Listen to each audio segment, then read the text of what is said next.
What are the odds? I haven't seen or heard from her in 10 years.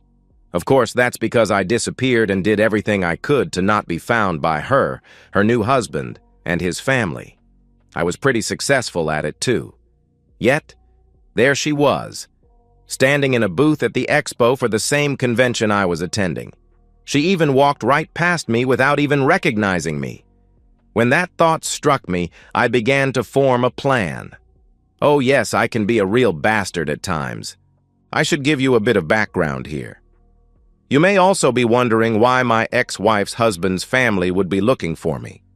It probably has something to do with the fact that they at one time were also my family. You see, her current husband is biologically my older brother. Of course, his parents are also biologically my parents, and his two younger sisters are my biological sisters as well. When everything blew up, I simply walked away and created a new life for myself. My name is Marvin Anderson. It's been my name for the last 10 years.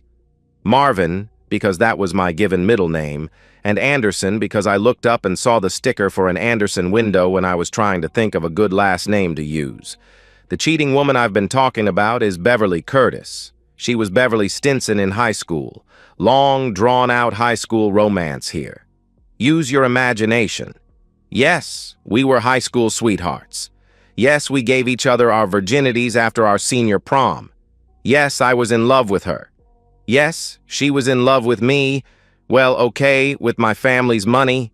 Too bad I didn't know that at the time. Yeah, my family had money. Mom and Dad owned a medium-sized manufacturing plant. We manufacture electronic components. We had several standard components, but that wasn't our main source of income. Seriously, the Chinese kicked our backs with their prices. We kept it up with the Made in America requirements. Most of our market was small-scale, high-value items. It was specialty components that we designed and built based on the customer's needs. It turned out that it was highly profitable. Okay, so some info on my family. There was Mom and Dad, of course. They started the business up before I was born. Dad had a degree in electronic engineering. His best friend had a degree in manufacturing engineering. My great-grandfather on my dad's side had made a ton of money during the Depression by loaning money to people who couldn't afford it to buy houses. When they couldn't make the payments, he foreclosed on the land. He actually sold the same piece of land several times to different people. Maybe that explains where my family got their serious lack of morals from. So, Brad is my older brother. I told you about Mom and Dad. I also have twin sisters who are younger than me. Truthfully, they were the babies of the family and the only daughters. Yes, they were spoiled. Their entire outlook on life was that if it didn't directly affect them, they didn't give a rat's back. If it did somehow affect them, they went with the decision that least affected them. That probably explains their behavior when the storm hit the fan. So, cliché after cliché. We got married just after our sophomore year in college. We had been married for 5 years when I came home early one day and found her in bed with my older brother. Long story short, I was just a stepping stone to her. Brad would eventually take over the family business, and I would remain a glorified worker bee. Sure, I would be technically second in charge, but it would be Brad with all the power, prestige, and access to society. Bev and I went to high school together. We had started dating during our senior year. We both went to the local college. She ended up pregnant at the end of our sophomore year, so we got married over the summer. She dropped out to raise the baby while I went on to finish my degree. We had lots of help from my family. We were both 20 years old when we got married. Once Jenny turned 2 years old, Bev went to work as an administrative assistant at my family's business. They had an on-site daycare for their employees. I had to wonder how she got pregnant since we always used protection. None ever broke as far as I know. She had a bad reaction to the pill, so she wasn't on it. Oh well, thing happens. I did notice that there were a couple of weird episodes over the next 5 years. Twice, she had some strange issue that prevented us from having intimacy for about a week. I didn't really think much of it at the time. I wanted more children, but it hadn't happened yet. I was hoping that we would have a boy this time. I did love my daughter, but every husband wants at least one boy to carry along the family name. Yes, I hear all you feminists out there who say the woman can keep her married name. I also hear all of you screaming that a father can teach his daughter all the things he can teach a son. Yes, girls can be gearheads and appreciate muscle cars and racing just like boys. Yes, they can become mechanics, get into sports, and everything else. Again, it's one of those things that are programmed into men's brains. They want a son as an heir. Don't get me wrong here. I loved my daughter and was happy that we had her. Adding a son to the family would be icing on the cake. Our 5-year anniversary was coming up at the end of the week. I had ordered her a nice matching set of earrings and a necklace from a local jeweler. I snuck out of the office to pick it up, and I was going to sneak home to hide it while Bev was still at work. We both worked at my family's business. They had a daycare for employees, so she didn't need to worry about watching our daughter. I picked up her gift and then rushed home. As I was approaching the house, I saw Brad's car in the driveway. That was really odd. He was supposed to still be at work, and he had no business being at my house at this time of day. I got a bad feeling about this. I parked on the street, 2 houses down, and walked to the house. The door was unlocked. I quietly followed the sounds and made my way to the master bedroom. Sure enough, Brad and Bev were both there having a grand old time. To this day, I'm still not sure how I managed to keep my temper in check.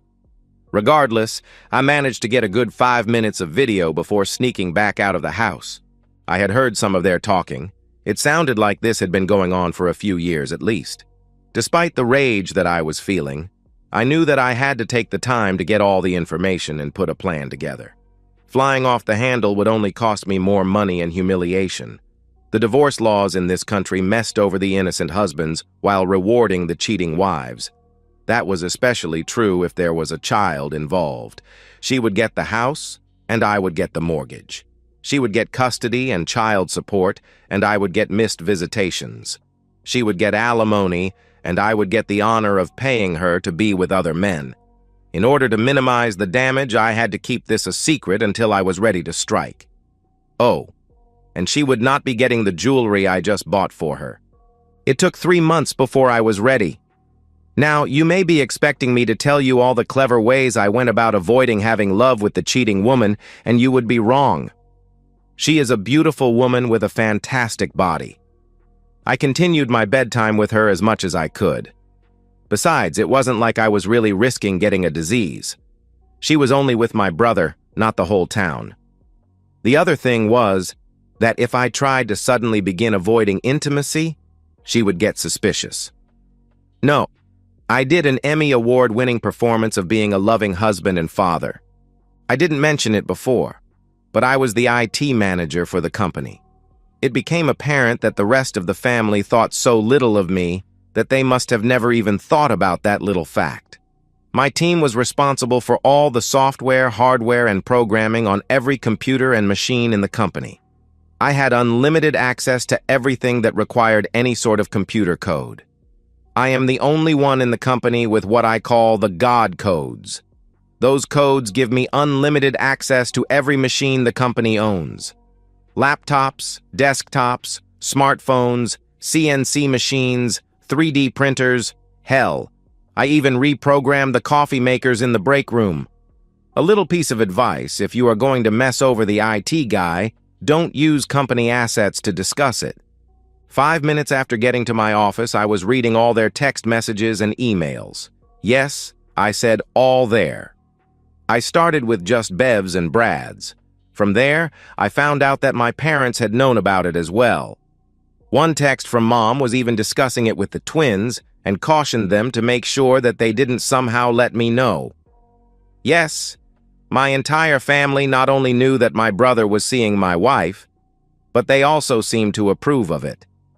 Now, you are probably thinking that I was at the edge of the breaking point. You would be correct. I really didn't see how this could get any worse. That was when it got exponentially worse. Jenny wasn't even my daughter.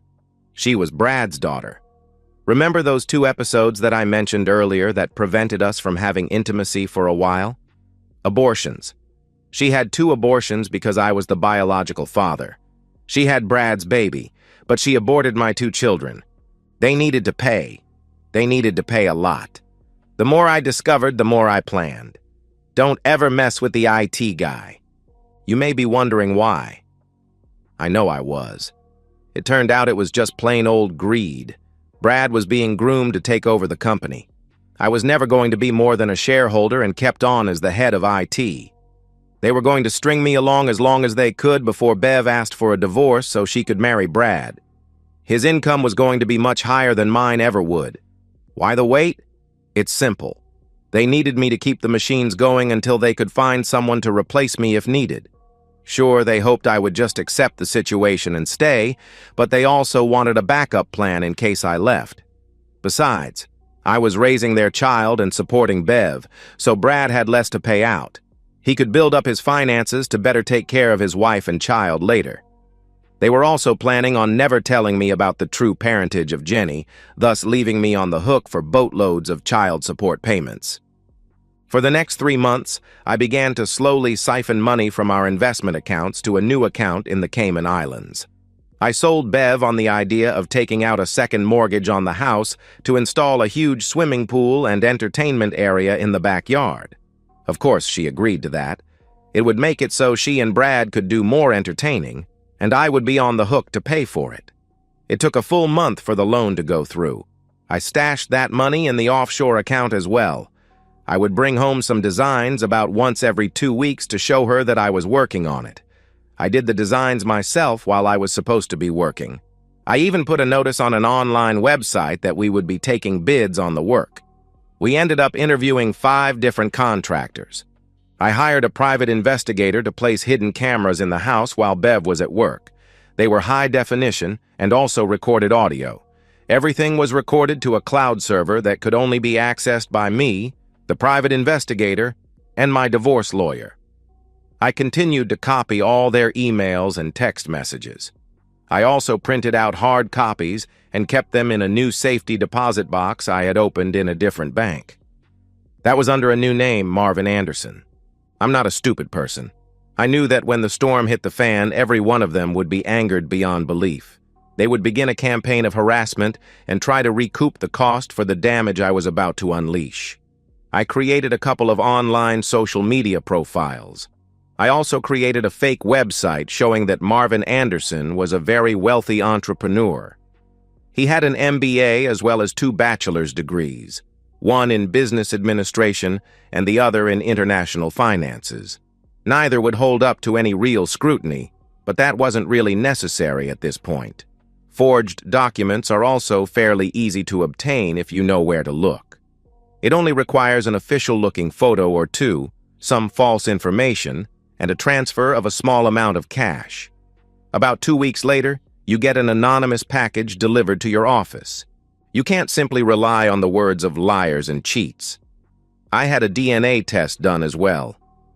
I swabbed Jenny's cheek as she was sleeping. After I swabbed my own cheek, and then managed to get Brad's DNA off a glass he had used during a party, I sealed everything up and shipped it off. I used my company email to get the results. After all, I was the only one in the company who could access anyone else's email, and I was actually looking forward to them finding that email after I left, and they began their own investigation. Okay, so you can pretty much figure out that I was going to burn Bev in the divorce. You can also see that Brad was going to be singing a bit as well. Now to roast Brad and the rest of the family. Brad wasn't going to be too hard.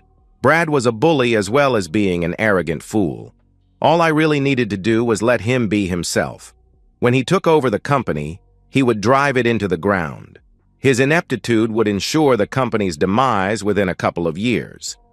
Not only would the company go bankrupt, but he would become a pariah in the industry for destroying a very profitable business. I figured that I could help him along in that endeavor. First off, I figured that the family owed me for what they were doing and planned to do to me. I did what I do. Fake accounts, fake invoices, a couple of lines of code in the financial programs, nothing too big that would be noticed, but big enough to hurt when they found out. Also, it was big enough to set me up financially for a long time if I needed it. Marvin Anderson was about to become rather wealthy. The next thing was to build and set the timer for the bomb. This took me a week to build. No, it wasn't a literal bomb that would cause physical destruction and injuries. I'm a computer programmer, not a terrorist. This was a software bomb. It would cause havoc, but only in the financial and efficiency of the company. It was set to go off with a specified set of circumstances. I could either set it off by command, or it would go off when certain pre-programmed events took place. It would cause every computer and smartphone in the entire company to simultaneously crash. Every computer-controlled machine would suddenly either stop working or, worse yet, go haywire. For those that went haywire, I had a special plan. Those were the CNC and milling machines. Finally, the day came. Okay, I know I probably should have done it differently. It probably would have been better, or at least safer, if I would have not actually been there. Me being there gave them the chance to physically confront me. That was a downside. It meant that they could possibly hold me there and physically threaten me. Yes, that was kind of foolish on my part. Still, a train wreck is fascinating. There is a reason people cannot look away when they see one about to happen. It is almost unheard of to get enough advanced warning of one so you can plan on being there and watching it. I simply couldn't resist. Also, I did have a plan to distract them long enough to make my escape if need be. It wasn't needed. I was in the main lobby of the offices when I saw her walk in. She was mid-20s and dressed professionally. I have to say she was absolutely gorgeous. She was carrying a briefcase and 3 manila envelopes tucked up under her arm. That was the signal for me to begin. Smiling, I walked into my father's office. "What's this?" he asked as I tossed a sealed envelope on his desk. Instead of answering, I held up my hand with all 5 fingers spread. 5, 4, 3, 2, 1. I counted as I lowered my fingers individually during the countdown. "No," was heard as a loud moaning wail from outside. 5 more fingers were held up, and another countdown. "What the hell?" a man's voice was heard yelling. One last countdown. The blonde bombshell appeared in my father's doorway. "Mr. Nathan Curtis?" she asked in a Georgia drawl that sounded like peaches and honey. "Yes, I am," he replied. She handed him the last envelope, then stated, "Y'all have been served. Have a nice day." She took a quick photo of him holding the envelope and was out the door. That should explain everything. I laughed and quickly made my exit before anyone could get their wits back and make my departure difficult. The letter that I dropped on my dad's desk was my immediate resignation, citing a hostile work environment.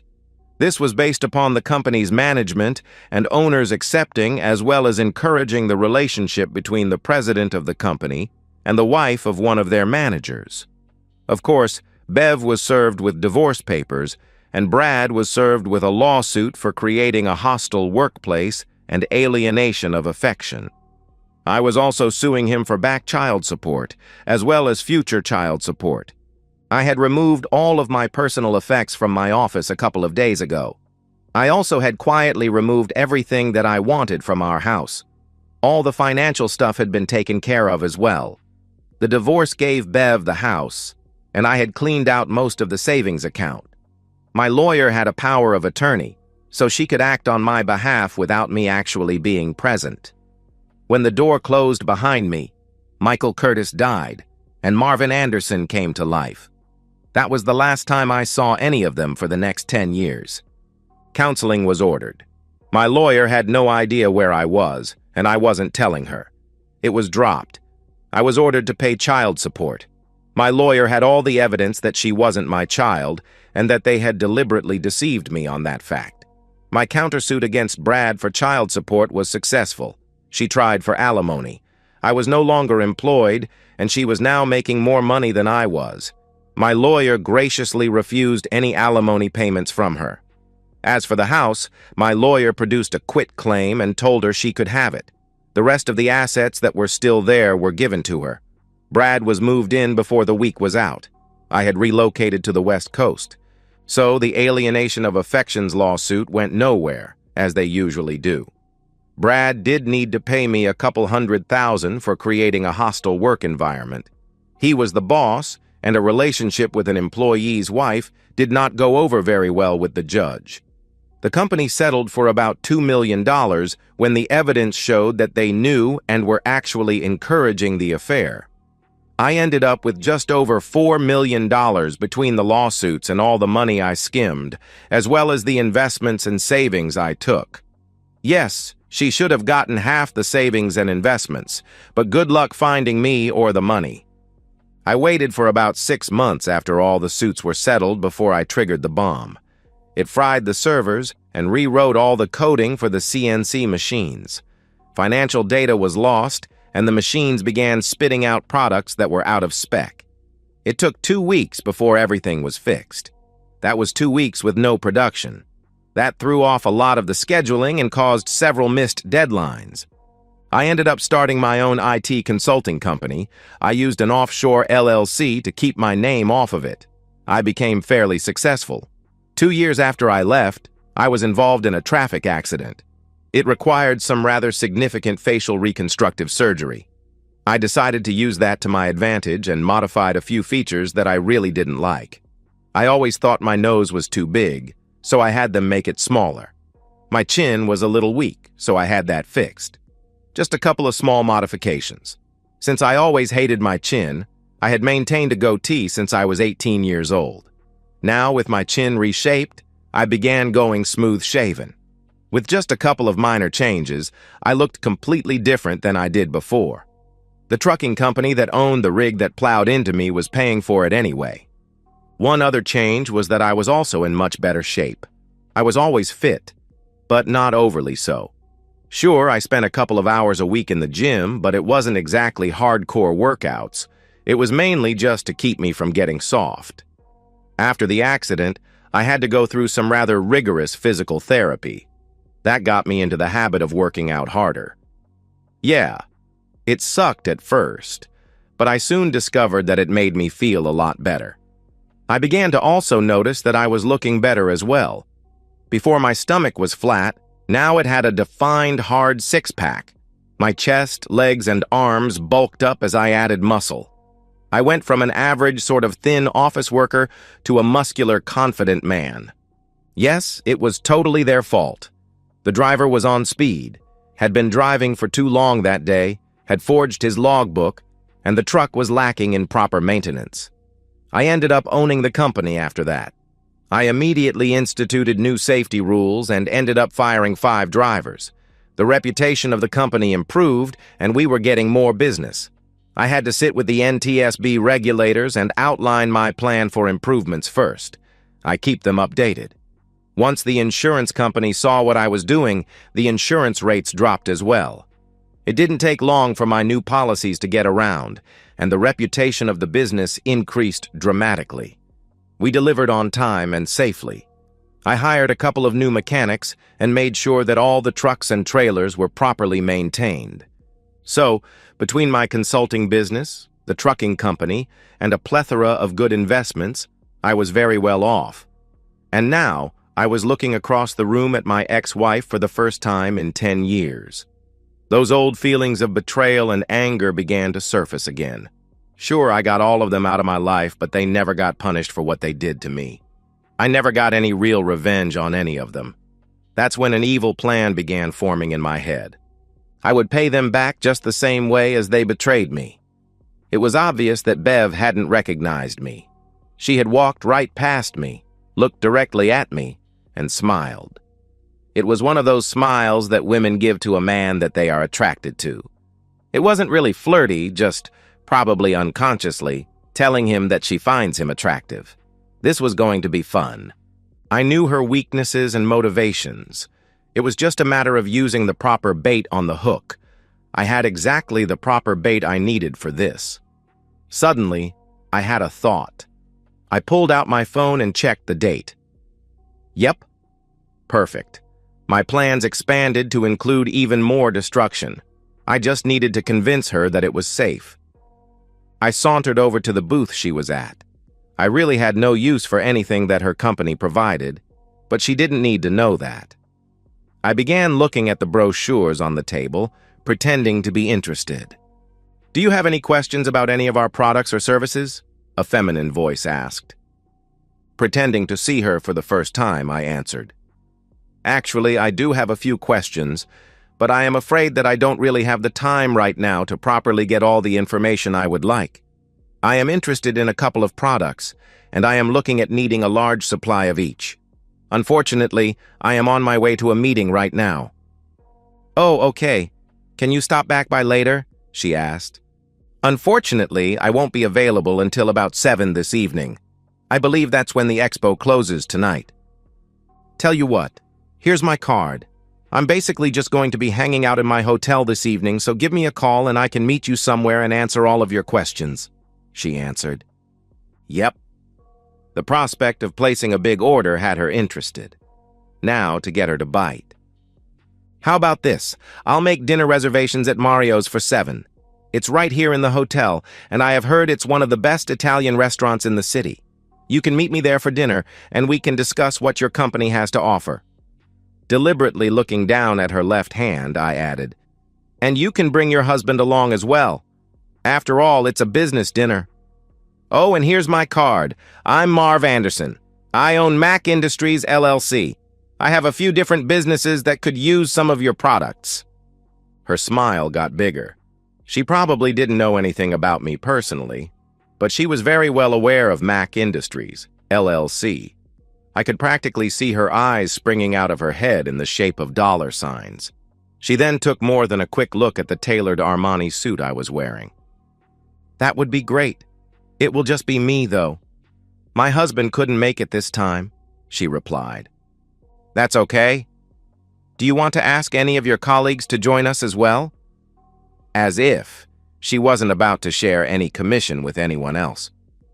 "Unfortunately, they will all be unavailable. It will just be myself. I'm sure that I can answer all your questions," she replied. I gave her a big smile and sauntered off across the room to the exit. No, I didn't have a meeting to go to. I went back to my suite to prepare for my revenge. After showering, shaving, and everything else to get ready, I got dressed in another Armani suit. Couldn't wear the one I had on earlier. That would just show that I wasn't as rich as I needed to be. When I arrived at the restaurant lobby, I saw Bev was already there.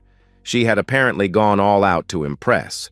Her LBD was cut low, and the hemline was high. She was standing in 5-inch CFMs, and I was going to be interested in whether or not she was wearing thigh highs or stockings and garter belts. Forget needing to dangle the bait in front of her, she was letting me hand-feed it directly into her mouth. This was going to be so easy. It was almost boring. Okay, so she actually did answer all my questions over dinner. She also explained why her product was superior to the competition. We discussed costs and quantities. I made the appropriate noises about being impressed and that when we were ready to place the order, she would be the one we called. I couldn't place the order this week because we were still in the process of determining exactly how large the order would be, how many units of each would go to which location, and a few other issues. Whatever order we did place would be within the next 2 weeks. Little did she know that I had absolutely no use for any of her products, and even if I did, I wouldn't purchase them from her company. I would go to her largest competitor instead. Dinner over, I suggested it was still early, and maybe we could hit the nightclub next door for a drink or two. She was more than happy to comply. I'm pretty sure that while she was getting ready for dinner, she took the opportunity to look up my information on the internet. It would show her that I was indeed as wealthy as I appeared. The way she held my arm and molded herself to me as we danced, I couldn't help but wonder if she was thinking of trading up again. After a couple of drinks and several dances, we were up in my suite. No, she wasn't drunk.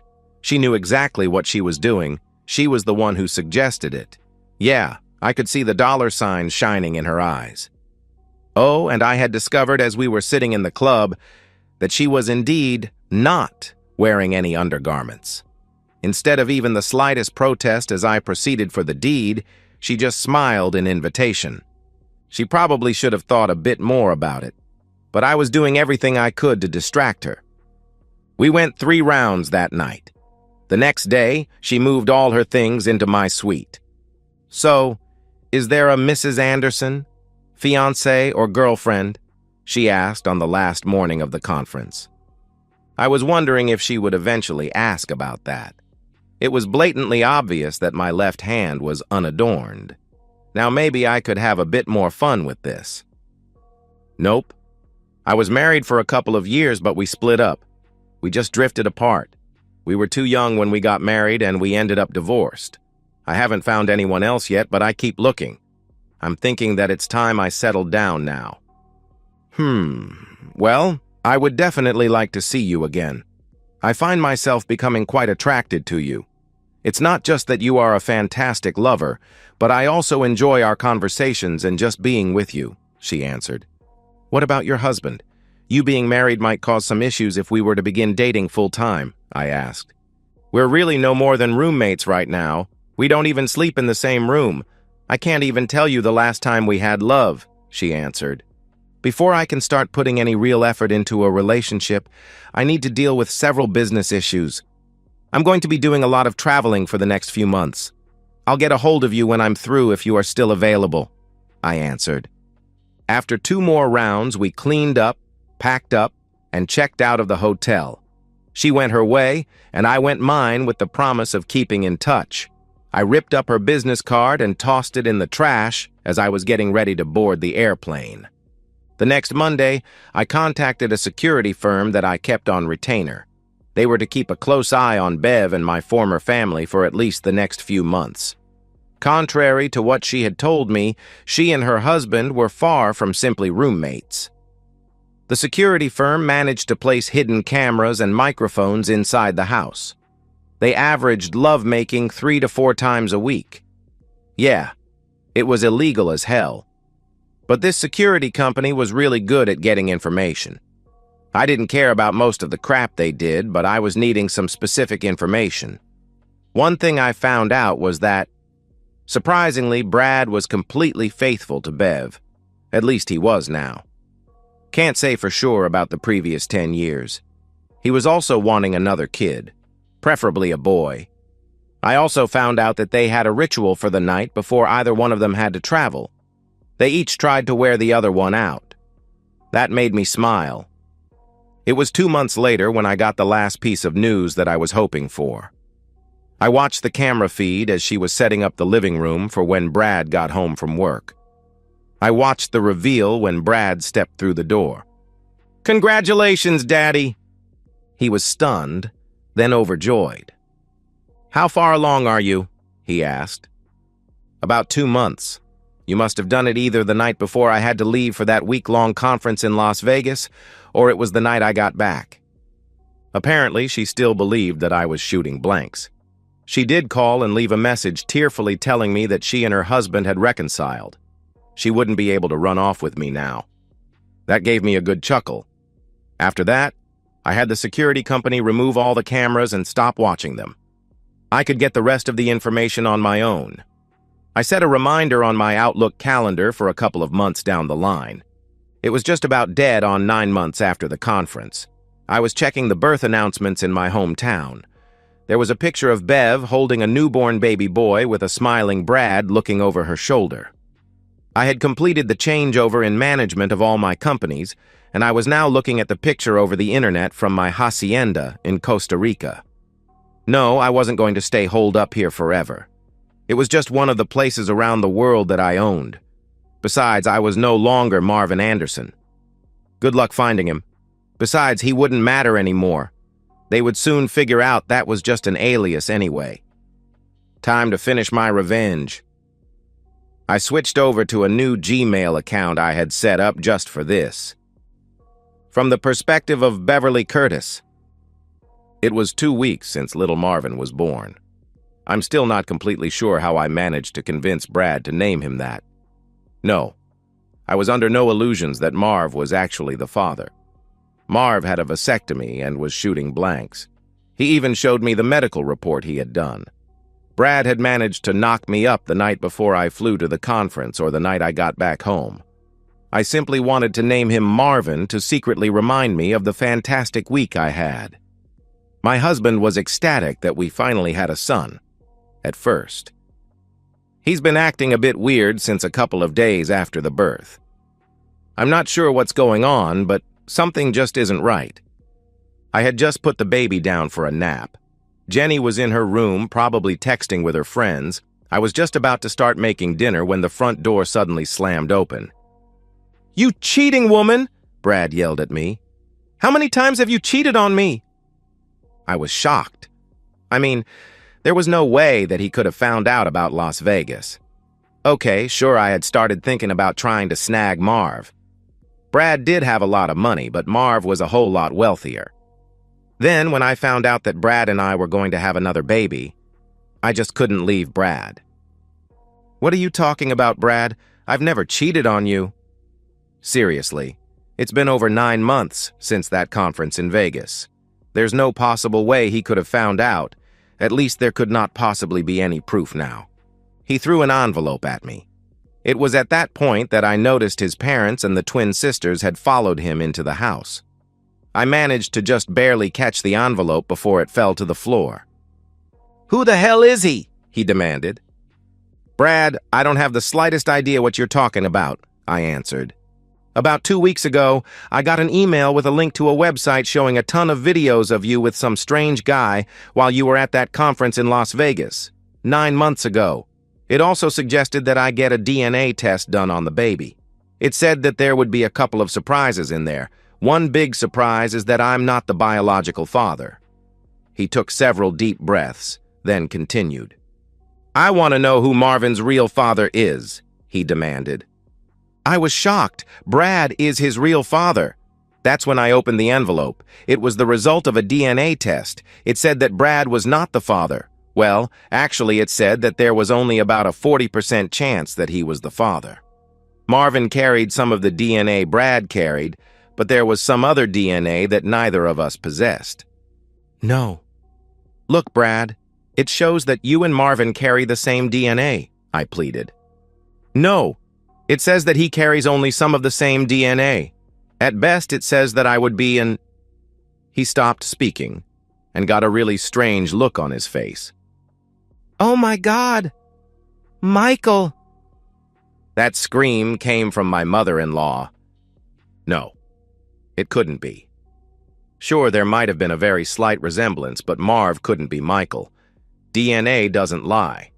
Brad was definitely not the father, but he was a close relative of the real father.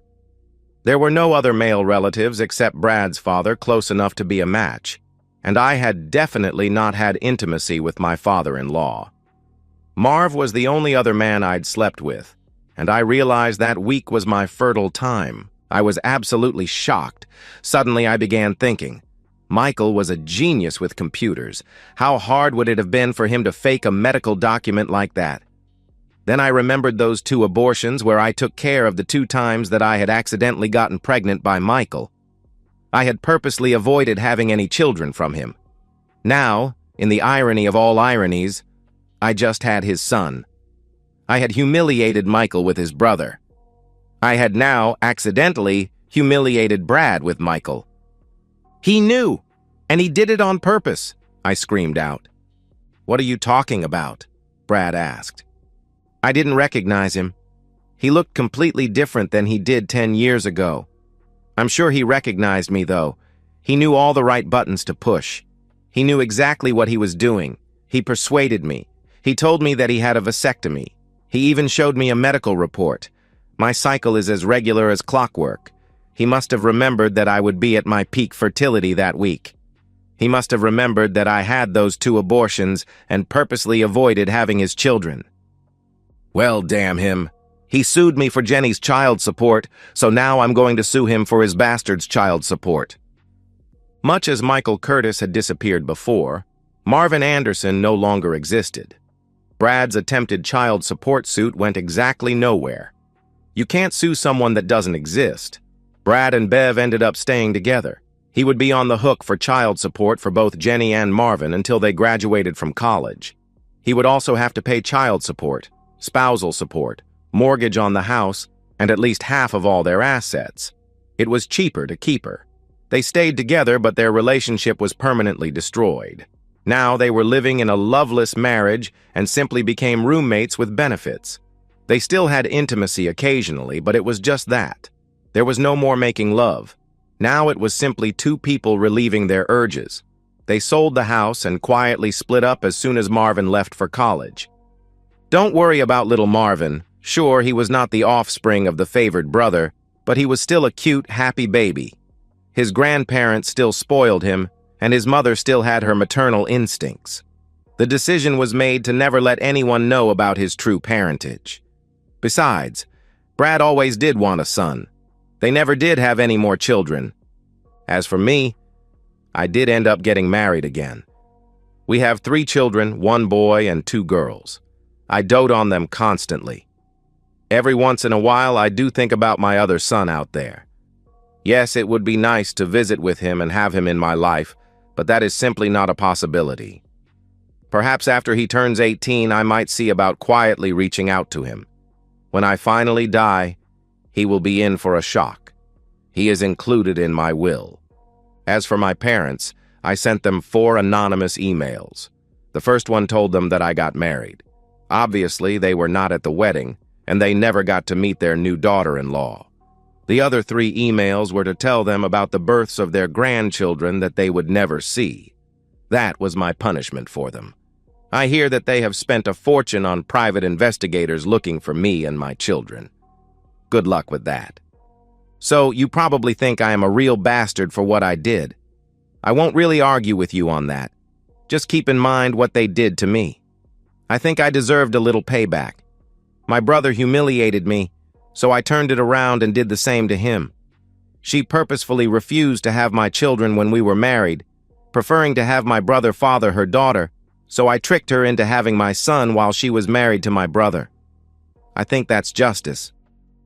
And that's the end of today's story.